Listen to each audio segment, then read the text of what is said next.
Edo State Governor Senator Monday Okpebholo and team join body with contractors to go do check on top the ongoing road constructions. Our Tory person Osaze David Isehere report say Governor Monday Okpebholo carry waka enter Temboga Road off Upper Mission Extension to chook eye for the level of work and how far the road construction don go. Oga Governor for im talk yarn say the road is very important for the community, say without the road the people for the area go dey cut off. E con talk say as at when im dey campaign, im promise the people say im go do the road, that na why im come to do wetin im promise. For years these people have suffered. Without this road, people around this community can't move out. And this road is very important. From here you can link up to the university. This is Temboga. And by the time we came here last time to campaign, I saw the situation of this road and I told them that we are coming back.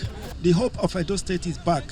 With all these massive projects that are going on now, you can see that we are ready to transform this state. Governor Monday Okpebholo still carry the check waka reach ending of Upper Mission Extension Road by Aduawa to go see the level of work where they go on for there. But let's treat the people of Upper Mission Extension wella as the market people wey dey the area begin hail the governor.